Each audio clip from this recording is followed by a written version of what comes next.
Good morning students, welcome to 11th standard economics. Okay, so last class la nama endha lesson discuss pannom 11th lesson Tamil Nadu economy full and full discuss pannom seriya, and then we already completed enna lesson complete pannirkom first 5 lesson and then 7th lesson 8th lesson and 11th lesson. Okay, so today's class we are going to discuss about the 9th lesson development experience in India. Lesson name enama development experiences in India. Okay, so after independence பார்த்தீங்கன்னா நம்ம இந்தியாவில் நிறைய developmental ரிலேட்டடான projects வந்து implement பண்ணியிருக்காங்க. So recent இயரில் okay, so recent இயரில் என்னென்ன ரிஃபார்ம்ஸ்னால் என்னமா சீர்திருத்தங்கள் அப்படின்னு சொல்லுவாங்க இல்லையா. ஸோ நம்ம கண்ட்ரிஸோட டெவலப்மெண்ட்டுக்காக நம்ம கவர்மெண்ட் ஆஃப் இந்தியா என்னென்ன ரிஃபார்ம்ஸ் வந்து எடுத்திருக்காங்க அப்படிங்கிறத இந்த லெசனில் ப்ரீஃபாக பார்க்க போகிறோம். ஓகே, ஸோ நம்ம ஆல்ரெடி நிறைய டிஸ்கஸ் பண்ணோம். At the time of independence, after independence, during independence, அந்த டைமில் தான் பார்த்தீங்கன்னா நம்மளோட Indian economy full and full என்ன இருந்தது, டெஸ்ட்ராய் ஆயிருந்தது அப்படின்னு பார்த்தோம். ஓகே, ஸோ அதை தான் நம்ம 7th லெசன்ல எல்லாம் Indian economy before and after independence அந்த லெசனில் நம்ம டிஸ்கஸ் பண்ணிட்டு இருந்தோம். சரியா, ஸோ அந்த மாதிரி டெஸ்ட்ராய் ஆன எக்கானமியை எப்படி ரெக்கவர் பண்ணி எகெயின் ஒரு டெவலப்டு கண்ட்ரிக்கு ஈக்குவலான ஒரு ஸ்டேட்டஸை எக்கனாமிக்கலாக கொண்டு வரணும், அட் த சேம் டைம் பீப்புளோட வெல்ஃபேரையும் இம்ப்ரூவ் பண்ணணும் அப்படிங்கிற கான்செப்டை இது பண்ணி தான் தே கேன் இன்ட்ரடியூஸ் மெனி ரிஃபார்ம்ஸ். ஓகேவா, அதுலேயும் எஸ்பெஷலி பார்த்தீங்கன்னா 1991ல் ஓகே, ஸோ 1991ல் பார்த்தீங்கன்னா நிறைய எக்கனாமிக் ரிஃபார்ம்ஸ் வந்து கொண்டு வந்தாங்க. அதில் பெஸ்ட் என்ன அப்படின்னு பார்த்தீங்கன்னா LBG அப்படின்னு சொல்லுவோம், liberalisation, privatisation and also the globalisation அப்படிங்கிற கான்செப்ட். ஓகேவா, ஸோ அதுக்கப்புறம் பார்த்தீங்கன்னா இந்தியன் எக்கானமி ஒரு குட் பொசிஷனில் டிரான்ஸ்ஃபர்மேஷன் ஆகிறதுக்கு அந்த ரிஃபார்ம்ஸ் வந்து பார்த்தீங்கன்னா வெரி வெரி இம்பார்ட்டன்ட் ரிஃபார்ம்ஸாக இருந்தது. ஸோ அதை தான் இப்போ வந்து நம்ம ப்ரீஃபாக பார்க்க போகிறோம். ஆர் யூ கிளியர்மா? ஸோ லெசன் நேம் என்னடா, டெவலப்மெண்ட் எக்ஸ்பீரியன்ஸ் இன் இந்தியா. அதில் லேர்னிங் அப்ஜெக்டிவ்ஸ் என்னன்னு பார்த்தீங்கன்னா to understand the reforms introduced in recent years. Okay, so அதோட இன்ட்ரடக்ஷன் பார்ட் பாருங்கள். At the time of independence in 1947, India was a typically backward economy. So, owing to poor technological and scientific capabilities, industrialization was limited and also the lopsided. So, agricultural sector exhibited features of feudal and semi-feudal institution, resulting into the low productivity. Okay, so means of transport and communication were underdeveloped, educational and health facilities were grossly inadequate, and social security measures were virtually non-existent. Okay, so நான் already சொன்ன மாதிரி இன்னும் ப்ரீஃபாக சொல்லணும் அப்படின்னா at the time of independence, நமக்கு independence கிடைச்ச அந்த 1947ல் நம்மளோட Indian economy full and full எப்படி ஆயிருந்தது, பிரிட்டிஷால் டெஸ்ட்ராய் ஆயிருந்தது. சரியா, அப்போ எப்படி இருந்தது, ஃபர்ஸ்ட் ஆஃப் ஆல் டெக்னாலஜிக்கலாக நம்ம வெரி பேக்வேர்ட் புவராக இருந்தோம். ஓகே, அதுக்கப்புறம் பார்த்தீங்கன்னா we can follow only the primary sector. அதையே மெஜாரிட்டி ஆஃப் த பீப்புள் எதையே டிபெண்ட் பண்ணியிருந்தாங்க, ப்ரைமரி செக்டார், அக்ரிகல்ச்சர் செக்டாரையே டிபெண்ட் பண்ணிட்டு இருந்தாங்க. அதனால் ப்ரொடக்டிவிட்டி என்னாச்சு, it should be low. Transport, communication இது எல்லாமே எப்படி இருந்தது, it should be also underdeveloped. ஓகேவா, எஜுகேஷன் வைஸு, ஹெல்த் வைஸு இதுலேயும் நம்ம எப்படி இருந்தோம், அடிக்குவேட் ஃபெசிலிட்டிஸ் இல்லாத சுச்சுவேஷனில் தான் இருந்தோம். சரியா, அப்போ சிம்பிளாக சொல்லணும் அப்படின்னா at the time of independence நம்ம எப்படி இருந்தோமா, வெரி வெரி வெரி பேக்வர்ட் நேஷனாக தான் இருந்தோம். சரியா, but in brief the country suffered from the twin problems of rampant poverty and widespread unemployment, both resulting in low standard of living. Okay, so அந்த டைமில் நம்ம ஃபேஸ் பண்ணக்கூடிய 2 இம்பார்ட்டன்ட் ப்ராப்ளம்ஸ், நம்ம கண்ட்ரியில் இருக்கக்கூடிய 2 இம்பார்ட்டன்ட் மெயின் ப்ராப்ளம் என்னவா இருந்தது அப்படின்னா பாவர்ட்டினா என்னமா, வறுமை. ஓகே, ஸோ பீப்புள் என்ன பண்ணாங்க, அந்த எசென்ஷியல் நீட்ஸ் அப்படின்னு சொல்லுவோம் இல்லையா, ஃபுட்டு, கிளாத்து, ஷெல்டர், அது கூட இல்லாத சுச்சுவேஷனில் தான் அந்த டைம் இருந்தாங்க. சரியா, அடுத்தது பார்த்தீங்கன்னா வைட் ஸ்ப்ரெட் அன்எம்ப்ளாய்மெண்ட். நிறையா பேர்த்துக்கு என்ன கிடையாது, ஃபுல் அண்ட் ஃபுல் நம்ம ப்ரைமரி செக்டாரையே டிபெண்ட் பண்ணி இருந்தனால நம்மளால் என்ன பண்ண முடியல, சஃபிஷியன்ட் எம்ப்ளாய்மெண்ட் ஆப்பர்ச்சுனிட்டிஸ், வேலைவாய்ப்பு அப்படின்னு சொல்லுவோம் இல்லையா, ஸோ அந்த எம்ப்ளாய்மெண்ட் ஆப்பர்ச்சுனிட்டிஸும் என்ன பண்ண முடியல, நம்ம கண்ட்ரியில் எல்லா டைப் ஆஃப் பீப்புளுக்குமே கொடுக்க முடியல. சரியா, ஸோ இந்த 2 main problem, poverty and also the unemployment, இந்த ப்ராப்ளம் ப்ராப்ளத்தினால நம்ம கண்ட்ரியில் இருக்கிற பீப்புளோட ஸ்டாண்டர்ட் ஆஃப் லிவிங் என்னாச்சு, it should be low. Okay, ஆனால் இந்த இயர் ஆஃப் 1991 இதை அண்டர்லைன் பண்ணிக்கோங்க. The year of 1991 is an important landmark in the economic history of post-independent India. Okay, after independence பார்த்தீங்கன்னா economic reforms 1991 தான் நிறைய இன்ட்ரடியூஸ் பண்ணியிருந்தாங்க. அந்த டைமில் பார்த்தீங்கன்னா இதோட இம்பாக்ட் வந்து பார்த்தீங்கன்னா ஒரு லேண்ட்மார்க்கையே கிரியேட் பண்ணுச்சு அப்படின்னு சொல்லலாம். Okay, so the country went through a severe economic crisis in the form of serious balance of payment problems. Okay, so balance of payment அப்படின்னா என்ன அப்படின்னு பார்த்தீங்கன்னா, நம்ம எக்ஸ்போர்ட் அண்ட் இம்போர்ட் பண்ணுறோம் இல்லையா. இப்போ நம்ம எக்ஸ்போர்ட் பண்ணுறப்ப நம்ம என்ன பண்ணியிருப்போம், நம்ம அமௌண்ட்டை ரிசீவ் பண்ணியிருப்போம்.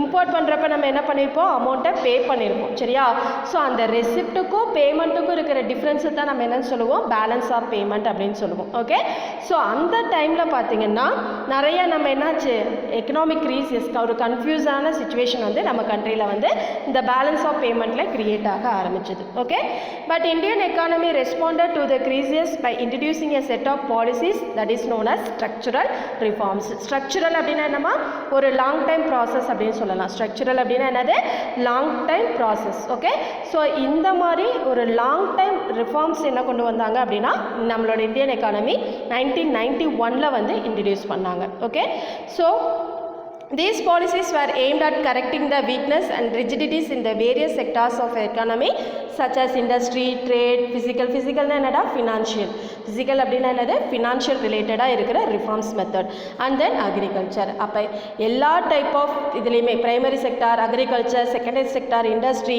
டெரிட்டரி செக்டார், ட்ரேடு, அது இல்லாமல் ஃபினான்ஷியல் செக்டார், இந்த மாதிரி எல்லா டைப் ஆஃப் இண்டஸ்ட்ரீஸ்லையுமே என்ன பண்ண, எல்லா டைப் ஆஃப் செக்டார்ஸ்லையுமே they can introduce the various reforms measures. ஓகேவா, ஸோ அதை தான் இந்த லெசனில் நம்ம வந்து ப்ரீஃபாக பார்க்க போகிறோம். ஓகே, ஸோ அதுக்கு முன்னாடி 1991 இன்ட்ரடியூஸ் பண்ண அந்த ஸ்கீம்க்கு என்னடா பேர், எல்பிஜி அப்படின்னு சொல்லுவோம், liberalisation, privatisation and also the globalisation. Okay, so அதோட மீனிங் பார்க்கலாம். அதுக்கு முன்னாடி லிபரலைசேஷன் அப்படின்னா என்னமா, தாராளமயமாக்கல் அப்படின்னு சொல்லுவோம், ஃப்ரீ ட்ரேட் சொல்கிறோம் இல்லையா, அதுதான் லிபரலைசேஷன். ப்ரைவேட்டைசேஷன் அப்படிங்கிறத மெஜாரிட்டி ஆஃப் த பப்ளிக் செக்டாரை ப்ரைவேட் செக்டார்ட்ட ஹேண்ட் ஓவர் பண்ணுற ஒரு சுச்சுவேஷனை தான் நம்ம என்னென்னு சொல்லுவோம், ப்ரைவேட்டைசேஷன் அப்படின்னு சொல்லுவோம், தனியார் மயமாக்கல். ஓகே, அண்ட் தென் குளோபலைசேஷன் அப்படின்னா என்னது, உலகமயமாதல் அப்படின்னு சொல்கிறோம் இல்லையா.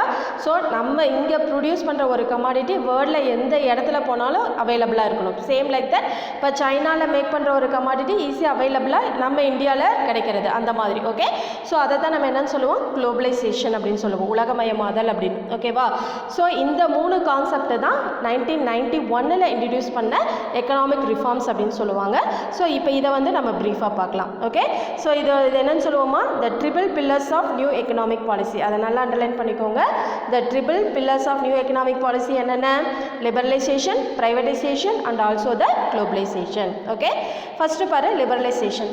liberalization அப்படின்னா என்ன, it refers to the removal of relaxation of governmental restriction in all stages in industry. okay, so நம்ம within a country என்னென்ன டைப் ஆஃப் இண்டஸ்ட்ரீஸ் இருக்குதோ அதுக்கு ஃபஸ்ட்டெல்லாம் பார்த்தீங்கன்னா நிறைய ரெஸ்ட்ரிக்ஷன் வந்து ஃபாலோ பண்ணுவாங்க. ஒரு இண்டஸ்ட்ரி ஸ்டார்ட் பண்ணணும் அப்படின்னா அதுக்கு என்ன பண்ணுவாங்க, லைசன்ஸ் எடுக்கிறது. ஓகே, ஸோ அதே மாதிரி பெர்மிஷன் வாங்குறது, இதெல்லாம் நிறைய லீகல் ரெஸ்ட்ரிக்ஷன் வந்து இருக்கும். ஓகேவா, ஸோ அதை வந்து ஃபர்ஸ்ட் ஆஃப் ஆல் என்ன பண்ணாங்க அப்படின்னா கவர்மெண்ட் வந்து அந்த ரெஸ்ட்ரிக்ஷன் எல்லாம் கொஞ்சம் லிபரல் பண்ணாங்க. ஓகே, அண்ட் தென் அது என்னென்ன அப்படின்னு பார்த்தீங்கன்னா டீலைசன்சிங், டீகண்ட்ரோல், டீரெகுலேஷன், சப்சிடிஸ்னால் என்னமா, இன்சென்டிவ்ஸ், மானியமாக ப்ரொவைட் பண்ணுறது. Okay, and greater role for financial institution are the various fact of liberalisation. Okay, so through இந்த லிபரலைசேஷன் கான்செப்ட் மூலமாக என்ன பண்ணாங்க அப்படின்னா லைசன்ஸ் எடுக்கக்கூடிய அந்த லீகலாக இருக்கக்கூடிய ப்ரொசீஜரை வந்து என்ன பண்ணி கொடுக்கறது, சிம்பிளிஃபை பண்ணி கொடுக்கறது, கண்ட்ரோலை ரெகுலேட் பண்ணுறது. Okay, regulation, control, subsidies provide பண்ணி அவங்களை என்கரேஜ் பண்ணுறது. ஸோ இந்த மாதிரி இதெல்லாமே கொஞ்சம் என்ன பண்ணாங்க, லிபரலைசேஷன் பண்ணி கொடுத்தாங்க. ஓகேவா, அடுத்தது பார்த்தீங்கன்னா ப்ரைவேட்டைசேஷன் அப்படின்னா என்னமா, transfer of ownership. Okay, so அந்த ஓனர்ஷிப்பை பப்ளிக் செக்டார்லேருந்து ப்ரைவேட் செக்டாருக்கு ஹேண்ட் ஓவர் பண்ணக்கூடிய those situation we described as the privatization. ஓகேவா, transfer of ownership and management of enterprises from public sector to private sector. Okay, so இதில் என்னென்னலாம் include ஆகும் அப்படின்னு பார்த்தீங்கன்னா denationalization, disinvestment and opening exclusive public sector enterprises to private sector are the gateway of privatization. அதை underline பண்ணிக்கோங்கடா. Nationalisation என்னமா, நாட்டுடைமையாக்கல் அப்படின்னு சொல்லுவாங்க இல்லையா, full and full government undertake பண்ணிக்கிறது. ஓகே, அதை வந்து என்ன பண்ணாங்க, டீநேஷனலைசேஷனாக கொண்டு வந்தாங்க. ப்ரைவேட் கிட்ட ஹேண்ட் ஓவர் பண்ணுறது, அதேமாரி இன்வெஸ்ட்மெண்ட்டை டிஸ்இன்வெஸ்ட்மெண்ட்டாக கொண்டு வருது, ஓப்பனிங் எக்ஸ்க்ளூசிவாக பப்ளிக் செக்டார்லேருந்து ப்ரைவேட் செக்டாருக்கு கிராஸ் பண்ணுறது. ஓகே, ஸோ இந்த ஸ்கீமையெல்லாம் என்ன பண்ணாங்க அப்படின்னா இந்த ப்ரைவேட்டைசேஷன் அப்படிங்கிற கான்செப்டில் வந்து இன்ட்ரடியூஸ் பண்ணாங்க. ஓகே, அடுத்து பார்த்தீங்கன்னா குளோபலைசேஷன். குளோபலைசேஷன் அப்படின்னா என்ன, it refers to the integration of the domestic economy with the rest of the world. Okay, நான் சொன்ன மாதிரி ஒரு ஃபாரின் ப்ராடக்டாக இருந்தால் ஈஸியாக அவைலபிளாக நம்ம இந்தியாவில் கிடைக்கிறது. Same like that Indian product வந்து பார்த்திங்கன்னா அதர் கண்ட்ரீஸில் கிடைக்கிறது. Okay, so import liberalization through reduction of tariff and non-tariff barriers. Okay, tariff na enna சொல்லுவோம், type of tax. tariff na என்ன, இப்போ நம்ம கண்ட்ரிக்குள்ளேயே இது பண்ணோம் அப்படின்னா அது என்னன்னு சொல்லுவோம், டேக்ஸ் அப்படின்னு சொல்லுவோம். But out side the country ஒரு குட்ஸை நம்ம எக்ஸ்போர்ட் பண்ணுறப்பவோ அதர்வைஸ் இம்போர்ட் பண்ணுறப்பவோ நம்ம விதிக்கக்கூடிய அந்த டேக்ஸுக்கு என்ன பேர் அப்படின்னு பார்த்தீங்கன்னா டாரிஃப் அப்படின்னு சொல்லுவாங்க. அதுக்கு என்னடா பேர், டாரிஃப். தமிழில் சொல்லணும்னா தீர்வை அப்படின்னு சொல்லுவாங்க, சுங்கத்தீர்வை அப்படின்னு எல்லாம் சொல்லுவாங்க. ஓகேவா, ஒரு குட்ஸை நம்ம எக்ஸ்போர்ட் அண்ட் இம்போர்ட் பண்ணுறப்ப கொடுக்கிறது என்னது, டாரிஃப் அப்படின்னு சொல்லுவோம். சரியா, அந்த tariff and non tariff barriers என்னென்ன அப்ஸ்ட்ரக்ஷன் இருக்குதோ அதை வந்து ஃபர்ஸ்ட் ஆஃப் ஆல் கண்ட்ரோல் பண்ணுறது. Okay, and then opening the doors to foreign direct investment and foreign portfolio investment are the some of the measures towards globalisation. இது very very important, இதை underline பண்ணிக்கோங்க. சரியா, so அந்த globalisation அப்படிங்கிற கான்செப்டை இன்னமும் expand ஆகணும், வைட் ஸ்ப்ரெட்டாக மாற்றணும் அப்படிங்கிறக்காக கவர்மெண்ட் என்ன பண்ண ஆரம்பித்தாங்க, நிறையா எஃப்டிஐயும் எஃப்பிஐயும் என்ன பண்ணாங்க, தே கேன் அலோட். ஓகே, எஃப்டிஐனா நம்ம ஃபாரின் டைரக்ட் இன்வெஸ்ட்மெண்ட், பண்ணிய நேரடி முதலீடு. இப்போல்லாம் நம்ம அடிக்கடி இந்த வேர்டு வந்து கேள்விப்பட்டிருப்போம். நிறையா ஃபாரினர்ஸ் கம்பெனி, மல்டிநேஷ்னல் கம்பெனிஸ் எல்லாம் வந்து நம்ம இந்தியாவில் வந்து எஸ்பெஷலி தமிழ்நாட்டில் வந்து இன்வெஸ்ட் பண்ணுங்க அப்படின்னு நம்ம இன்வைட் பண்ணுறதை பார்த்துருக்கோம். சரியா, ஸோ அந்த மாதிரி எஃப்டிஐ எஃப்இஐ இதெல்லாம் நிறைய நம்ம கண்ட்ரியில் இது பண்ணுறப்ப நம்ம கண்ட்ரியில் நம்ம ஃபேஸ் பண்ணக்கூடிய ஒரு ப்ராப்ளம் என்ன, லேக் ஆஃப் இன்வெஸ்ட்மெண்ட்டு கம்மியாக இருக்கிறதுனால தான் நம்மளால் என்ன பண்ண முடியல, எந்த பிஸ்னஸுமே வந்து இது பண்ண முடியறதில்ல. அப்போ அந்த இன்வெஸ்ட்மெண்ட்டை வந்து ஃபாரினர்ஸ் அலோவ் பண்ணி நம்ம கண்ட்ரியில் இருக்கிற பீப்புளுக்கு என்ன பண்ணலாம், எம்ப்ளாய்மெண்ட் ஆப்பர்ச்சுனிட்டிஸ் கொடுக்கலாமா. ஸோ அந்த மாதிரி கொடுக்குறப்ப இன்வெஸ்ட்மெண்ட்டும் வந்துடும், நம்ம கண்ட்ரியில் இருக்கிற பீப்புளுக்கு எம்ப்ளாய்மெண்ட் ஆப்பர்ச்சுனிட்டிஸும் நிறையா கிடைக்கும். சரியா, ஸோ அதுக்காக குளோபலைசேஷன் மூலமாக என்ன பண்ணாங்க, இந்த FBI and FPI foreign portfolio investment அப்படின்னு சொல்லுவோம். ஸோ அதை வந்து நம்ம கண்ட்ரியில் என்ன பண்ணாங்க, என்கரேஜ் பண்ணாங்க. ஓகேவா, ஸோ இதுதான் meaning of liberalisation, privatisation and also the globalisation. Okay, அடுத்த பாரு, arguments in favour of LPG. ஃபேவர்னு என்னம்மா, மெரிட்ஸ். ஓகே, ஸோ இந்த எல்பிஜி அப்படிங்கிற கான்செப்டை இன்ட்ரடியூஸ் பண்ணதுனால நம்ம கண்ட்ரிக்கு என்னென்ன அட்வான்டேஜஸ் கிடைச்சிது அப்படின்னு பார்த்தோம்னா அதை ஃபேவர் அப்படின்னு சொல்லலாம். ஓகேவா, ஸோ ஃபர்ஸ்ட் திங் பாரு, liberalisation was necessitated because various licensing policies were should to be deterring the growth of the economy. Okay, so அந்த லிபரலைசேஷன் அப்படிங்கிற ஒரு கான்செப்டை உள்ளே கொண்டு வந்ததுக்கு அப்புறமா பார்த்தீங்கன்னா நம்ம கண்ட்ரியில் இந்த லைசன்ஸ் பிஸ்னஸ் ஸ்டார்ட் பண்ணுறப்ப லைசன்ஸ் எடுப்பாங்க இல்லையா, ஸோ அந்த இதெல்லாம் என்னாச்சு அப்படின்னு பார்த்தீங்கன்னா நிறையா லிபரல் பண்ணிட்டாங்க.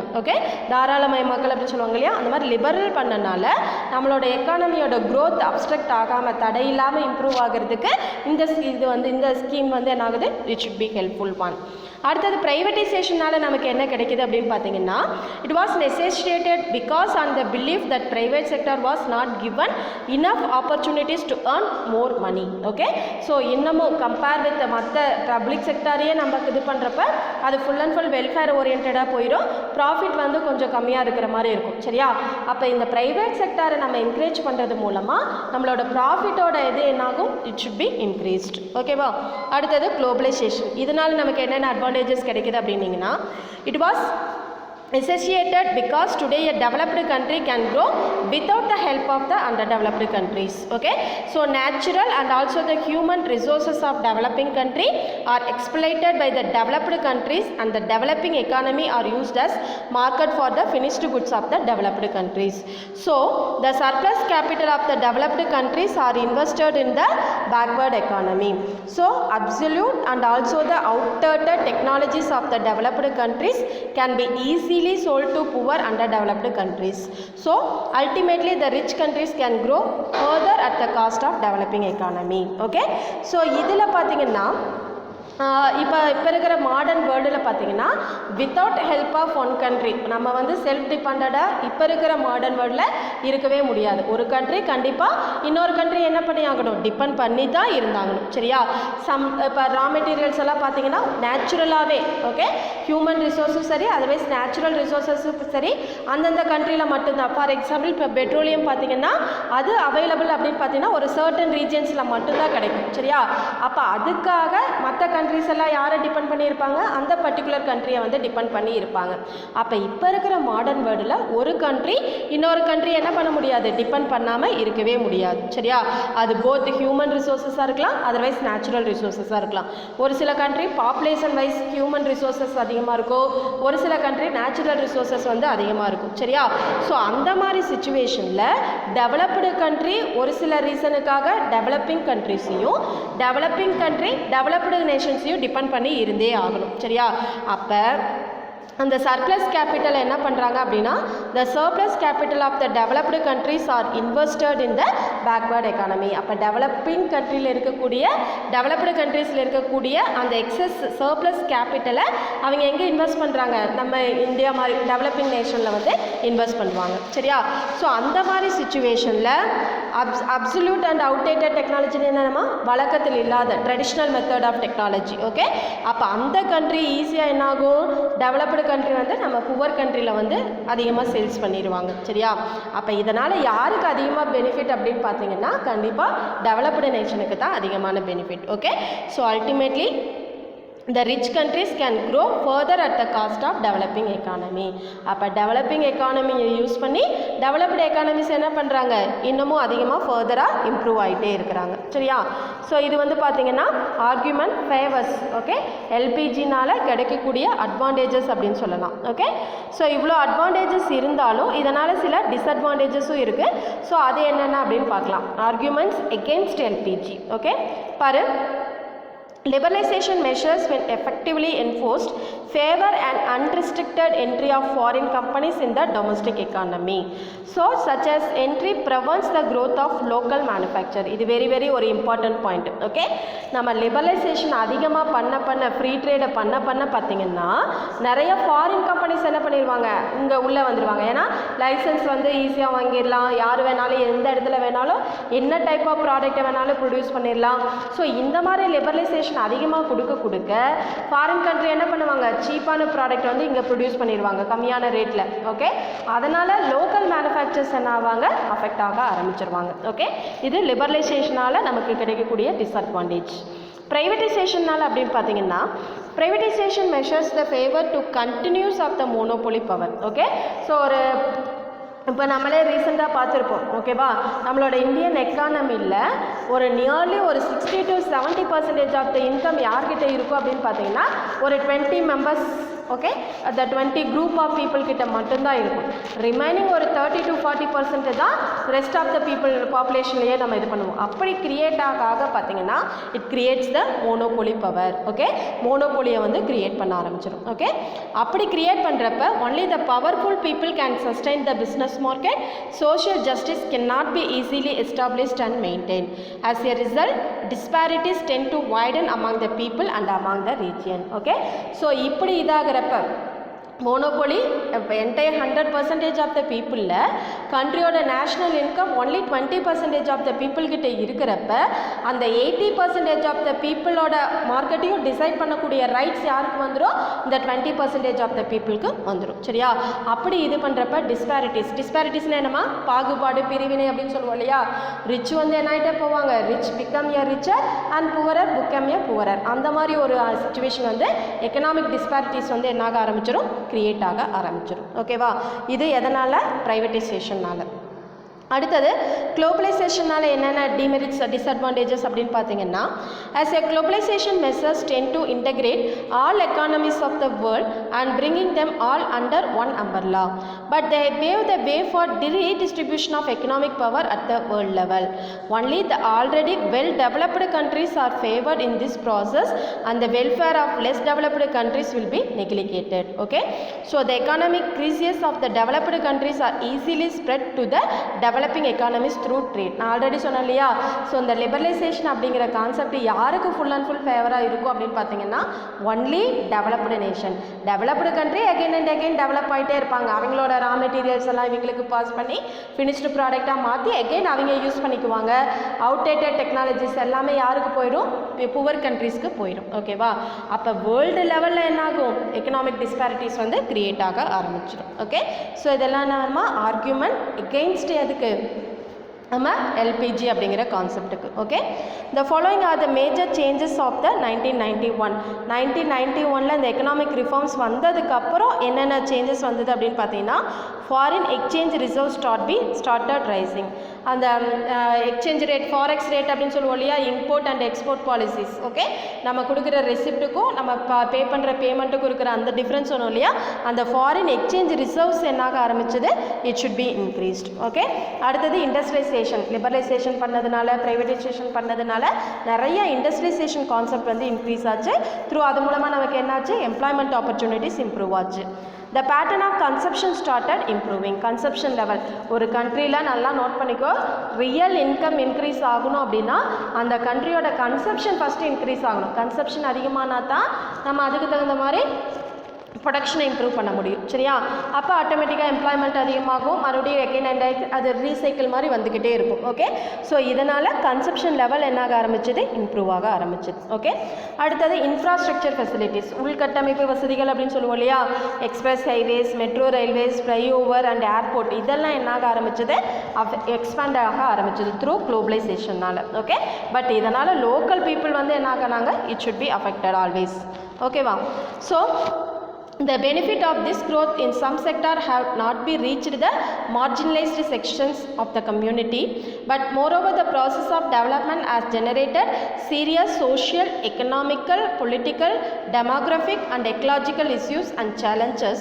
But development brings benefit, but which section get this benefit depends on socio-economic structure of the society. அழகா அந்த கன்க்ளூஷன் பாருமா, அழகான வேர்டில் டிஸ்கிரைப் பண்ணியிருக்காங்க. சரியா? ஸோ இந்த மேஜர் சேஞ்சஸ்னால எல்லாமே இம்ப்ரூவ் ஆகாச்சு, டெவலப் ஆச்சு அப்படின்னு சொல்லலாம். எக்கனாமிக்கலாக, சோஷியலாக, பொலிட்டிக்கலாக, டெமோக்ராஃபிக்கலாக, எக்கலாஜிக்கலாக எல்லா இதுலேயுமே நம்ம என்ன ஆரம்பித்தோம்? டெவலப் ஆக ஆரம்பித்தோம். But which sector? ஒன்லி தான் அந்த என்னது ரிச்சர் செக்டார் மட்டும்தான் டெவலப் ஆனாங்க. லோக்கல் செக்டார், அந்த பூரர் செக்டார் எகெயின் அண்ட் எகெயின் என்னாவே தான் ஆனாங்க?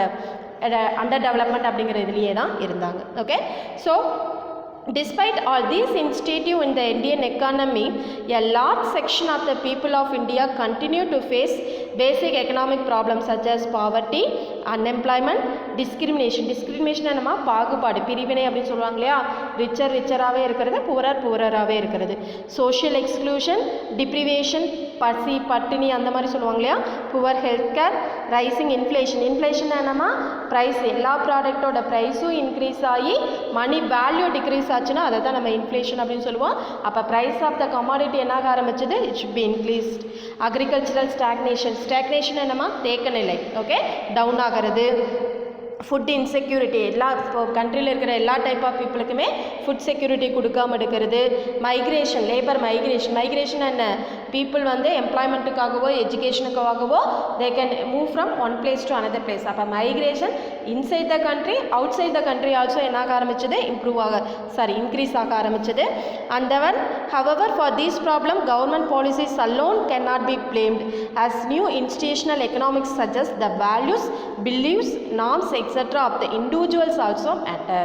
சூப்பராக கொடுத்துருக்காங்க பாரு. ஓகே, ஸோ இவ்வளோ அண்டர் டெவலப்மெண்ட்டாக இவ்வளோ பாலிசிஸ் லான்ச் பண்ணினாலும், இவ்வளோ எக்கனாமிக் ரிஃபார்ம்ஸை கொண்டு வந்தாலும், ஸ்டில் நவ் நம்ம இன்னமும் ஏன் இந்த poverty, unemployment, discrimination, social justice இந்த மாதிரி ப்ராப்ளத்தினால அஃபெக்ட் ஆகிறோம் அப்படின்னு பார்த்தீங்கன்னா, கவர்மெண்ட்டை மட்டுமே நம்ம என்ன பண்ண முடியாது? ப்ளேம் பண்ண முடியாது.